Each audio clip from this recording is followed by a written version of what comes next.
Good morning friend, स्वागत है आपका आपके अपने चैनल ईडूशाला में। इस वीडियो में हम लोग ईडूटेरिया करेंट अफेयर से इकॉनमी करेंट अफेयर देखेंगे। इकॉनमी का आर्थिक घटनाक्रम देखेंगे। तो चलिए स्टार्ट करते हैं। इससे पहले राष्ट्रीय घटनाक्रम और अंतर्राष्ट्रीय घटनाक्रम जो है कंप्लीट किया जा चुका है, आप लोग देख सकते हैं प्लेलिस्ट में। तो चलिए आर्थिक घटनाक्रम से स्टार्ट करते हैं। सबसे पहले हम लोग देखेंगे वित्त वर्ष 2021-22 में आरबीआई के छठी एवं अंतिम मौद्रिक नीति की जो प्रमुख बैंकिंग दरें हैं इसको देख लेते हैं। ये फरवरी 2022 में हुआ था रिलीज। तो रेपो रेट कितना है? 4% है। रिवर्स रेपो रेट 3.35% है। बैंक दर जो है ये आपका 4.25% है। नगद आरक्षण अनुपात जो है ये 4% है और सांविधिक तरलता अनुपात 18% है। ठीक है, अब आगे हम लोग देखेंगे सेंट्रल बैंकिंग अवार्ड 2022 में चिली के बैंक के गवर्नर मारियो मार्सेल को गवर्नर ऑफ द ईयर पुरस्कार से सम्मानित किया गया है। प्रोजेक्ट बैंक सखी क्या है? प्रोजेक्ट बैंक सखी, तो ये बैंक ऑफ महाराष्ट्र ने उड़ीसा में इस प्रोजेक्ट को लॉन्च किया है और यह उड़ीसा के लोगों को बैंक खाता खोलने के लिए परेशानी मुक्त पहुंच सुनिश्चित करता है। नेक्स्ट है हाउस वर्क इज वर्क परियोजना। हाउस वर्क इज वर्क परियोजना ये एक्सिस बैंक के द्वारा शुरू किया गया है। इसका उद्देश्य क्या है? भारत की शिक्षित महिलाओं की कार्यबल में भागीदारी को बढ़ावा देना। लक्ष्मी फॉर लक्ष्मी पहल ये एचडीएफसी म्यूचुअल फंड द्वारा शुरू किया गया है। इसका उद्देश्य है वित्तीय विशेषज्ञ महिला निवेशकों की समस्याओं का समाधान कर उनका मार्गदर्शन करना। आरबीआई ने भारतीय राष्ट्रीय भुगतान निगम के सहयोग से डिजिटल भुगतान हेतु यूपीआई 123 पे और डिजी साथी लॉन्च किया है। यह ग्राहकों के डिजिटल भुगतान संबंधी प्रश्नों को हल करेगा। वर्तमान में देखा जाए तो यह हिंदी तथा अंग्रेजी भाषा दोनों में उपलब्ध है। वर्ष 2021 में अमेरिका 112 बिलियन डॉलर के व्यापार के साथ भारत का शीर्ष व्यापारिक भागीदार देश बन गया है। वहीं चीन जो है दूसरे स्थान पे पहुंचा है। भारत के आयात निर्यात बैंक जो एक्जिम बैंक है और श्रीलंका सरकार ने 500 मिलियन डॉलर के ऋण समझौते पर हस्ताक्षर किया है। किसने? एक्जिम बैंक और श्रीलंका सरकार के द्वारा 500 मिलियन डॉलर के ऋण समझौते पर हस्ताक्षर किया गया है। नीति आयोग द्वारा जारी रिपोर्ट में कहा गया है कि भारत की अर्थव्यवस्था 9.2% की दर से वृद्धि कर रही है। दिसंबर 2021 में भारत में बेरोजगारी दर 7.91% पहुंच गई है और शहरी बेरोजगारी 9.30% है और ग्रामीण बेरोजगारी 7.28% है। अंतर्राष्ट्रीय श्रम संगठन द्वारा जारी एक रिपोर्ट के अनुसार वर्ष 2022 में वैश्विक बेरोजगारी 5.9% तक पहुंचने का अनुमान लगाया गया है। भारत जो है खीरे और ककड़ी के मामले में विश्व का सबसे बड़ा निर्यातक देश बन गया है। विश्व असमानता रिपोर्ट 2022 के अनुसार भारत में 1% अमीरों के पास कुल राष्ट्रीय आय का 5वां हिस्सा 22% है। अतः भारत जो है दुनिया के असमान तथा गरीब देशों में शामिल है। अब नेक्स्ट देखते हैं भारत ने वर्ष 2020-21 में 81.97 बिलियन डॉलर का प्रत्यक्ष विदेशी निवेश एफडीआई प्राप्त किया था। तो भारत ने 81.97 बिलियन डॉलर का एफडीआई प्राप्त किया है जो अब तक का सबसे अधिक वार्षिक एफडीआई है। एडीबी ने भारत में शहरी सेवाओं में सुधार के लिए 2653.05 करोड़ रुपए ऋण की मंजूरी दी है। ठीक है, मंजूरी दी है। डीबीएस बैंक इसका कहाँ है? मुख्यालय सिंगापुर में है और ये विश्व के सर्वश्रेष्ठ बैंक का खिताब इसे मिला है। फोर्ब्स के वर्ष 2021 के सर्वश्रेष्ठ बैंकों की सूची के अनुसार और एशिया मनी द्वारा जारी इंडियाज़ बेस्ट इंटरनेशनल बैंक 2021 का अवार्ड भी डीबीएस बैंक को मिला है। तो 2 पुरस्कार मिला है, खिताब मतलब जीता है इसने। फोर्ब्स के सर्वश्रेष्ठ बैंक का खिताब जीता है और एशिया मनी द्वारा जारी इंडियाज़ बेस्ट इंटरनेशनल बैंक 2021 का अवार्ड भी डीबीएस ने जीता है। आगे देखते हैं, आरबीआई ने 50 करोड़ रुपए या उससे अधिक के पूंजी या चालू खाता लेन देन के लिए लीगल एंटिटी आइडेंटिफायर LEI को अनिवार्य किया है। LEI 20 अंकों का एक नंबर होगा जिसके उपयोग वित्तीय गुणवत्ता में सुधार हेतु किया जाएगा। 9वें अंतर्राष्ट्रीय पर्यटन मार्ट का आयोजन कोहिमा, नागालैंड में किया गया है। ICICI बैंक ने के MD और CEO संदीप बख्शी को business standard banker of the year 2020-21 के लिए नामित किया गया है। भारतीय उद्योग परिसंघ द्वारा कर्नाटक बैंक को डिजिटल ट्रांसफॉर्मेशन अवार्ड DX 2021 से सम्मानित किया गया है।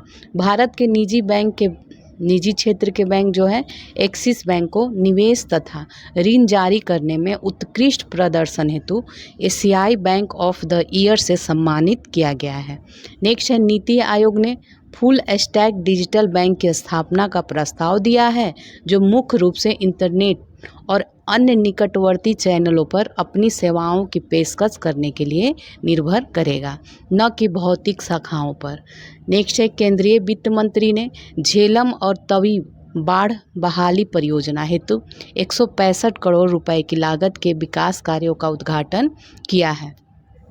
भारतीय खाद्य निगम द्वारा देश का पहला खाद्य संग्रहालय तंजावुर कहाँ, तमिलनाडु में स्थापित किया गया है। आरबीआई ने CPI मुद्रास्फीति को 2021-22 के लिए 5.3 रहने का अनुमान लगाया है। केंद्र सरकार ने PM मित्र पार्क योजना हेतु 4,445 करोड़ रुपए आवंटित किए हैं। इसका उद्देश्य क्या है? बुनाई, रंगाई, छपाई से लेकर परिधान निर्माण तक की संपूर्ण वस्त्र मूल्य श्रृंखला को एक स्थान पर एकीकृत करना है। अब नेक्स्ट देखते हैं, केंद्र सरकार ने मोटर वाहन अधिनियम की धारा 129 में संशोधन किया है और कुछ नए नियम जोड़े हैं इसमें, जो बच्चों को मोटर वाहन के पीछे बैठाने से संबंधित है। इसके तहत क्या है, 4 साल से कम उम्र के बच्चों को चालक के पीछे बैठने हेतु सेफ्टी हॉर्न्स का प्रयोग किया जाना अनिवार्य होगा। यदि मोटरसाइकिल की पिछली सीट पर 4 वर्ष से कम उम्र का बच्चा बैठा है तो वाहन की गति 40 किलोमीटर प्रति घंटा से अधिक नहीं होगी। वाहन के पीछे बैठे बच्चों की उम्र 9 माह 4 वर्ष से कम है तो बच्चों को क्रैश हेलमेट पहनना अनिवार्य होगा। श्रम एवं रोजगार मंत्रालय के द्वारा आधार वर्ष 2016 के साथ वेतन दर सूचकांक की एक नई श्रृंखला जारी की गई है। वैश्विक पेंशन सूचकांक 2021 में भारत का स्थान देखा जाए तो 43 देशों में 40वां है। फोर्ब्स द्वारा अक्टूबर 2021 में जारी भारतीय अमीरों की सूची में मुकेश अंबानी लगातार 14 वर्षों से देश के सबसे धनी व्यक्ति घोषित किए गए हैं। भारत सरकार ने झारखंड में जल आपूर्ति में सुधार के लिए एशियाई विकास बैंक के साथ $112 मिलियन का ऋण समझौता किया है। महाराष्ट्र में ग्रामीण कनेक्टिविटी में सुधार के लिए भारत सरकार ने ADB के साथ $300 मिलियन का समझौता किया है। एशिया मनी 2021 पोल में HDFC बैंक को भारत में समग्र रूप से सबसे उत्कृष्ट कंपनी के रूप में सम्मानित किया गया है। भारत का पहला यूरो ग्रीन बॉन्ड किसने लॉन्च किया है? तो ये पावर फाइनेंस कॉरपोरेशन लिमिटेड ने किया है। भारत का पहला यूरो ग्रीन बॉन्ड इसने लॉन्च किया है। HDFC ने जलवायु परिवर्तन से निपटने के लिए हरित और सतत जमा की शुरुआत की है। इसके तहत जमा धन का उपयोग हरित एवं सतत आवास ऋण समाधान एवं सेवाओं के वित्त पोषण के लिए किया जाएगा। कोटक महिंद्रा बैंक ने आर्टिफिशियल इंटेलिजेंस आधारित नियो प्लेटफॉर्म लॉन्च किया है। इसका उद्देश्य ग्राहकों के लिए बकाये ऋण के पुनर्भुगतान को सुविधाजनक बनाना है। केंद्रीय वित्त मंत्री निर्मला सीतारमण ने निर्यात को बढ़ावा देने के लिए लखनऊ में उभरते सितारे फंड का शुभारंभ किया। फंड की स्थापना एक्जिम बैंक तथा सिडबी ने किया है। इसके जरिए सूक्ष्म, लघु एवं मध्यम कंपनियों के लिए धन की व्यवस्था की जाएगी। भारत में लघु व्यवसाय ऋण पहल को किसने शुरू किया है? तो ये फेसबुक इंडिया ने शुरू किया है। $100 अरब पार करने वाली चौथी भारतीय फर्म कौन बन गई है? इन्फोसिस कोशिश बन गई है। जुलाई 2021 में लेखा महानियंत्रक द्वारा जारी आंकड़ों के अनुसार जून 2021 के अंत तक सरकार का कितना राजकोषीय घाटा हुआ है, तो ये 2.74 लाख करोड़। ठीक है।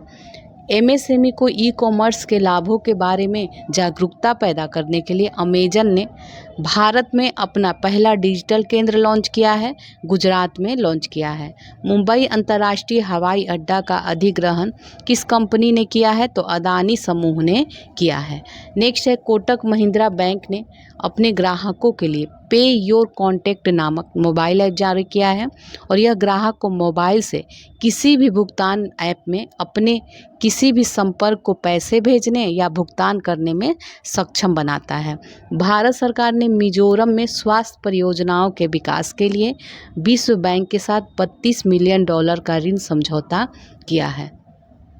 एसबीआई बैंक ने स्वास्थ्य सेवा केंद्र के लिए आरोग्य health care business loan launch किया है और इसके तहत स्वास्थ्य सेवा से संबंधित बिजनेसमैन को 100 करोड़ तक का ऋण दिया जाएगा, जिसे चुकाने के लिए 10 साल का समय मिलेगा।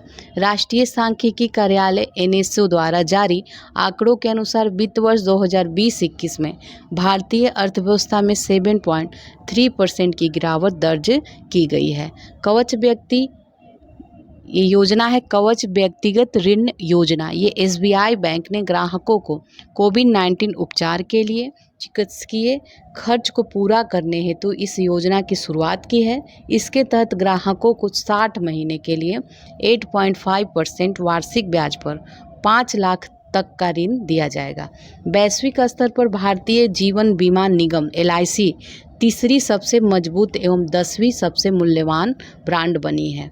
2020-21 में भारत के प्रत्यक्ष विदेशी निवेश एफडीआई के मामले में सिंगापुर जो है शीर्ष स्थान पर रहा। दूसरा अमेरिका, ये सिंगापुर 29%, दूसरा अमेरिका है 23%।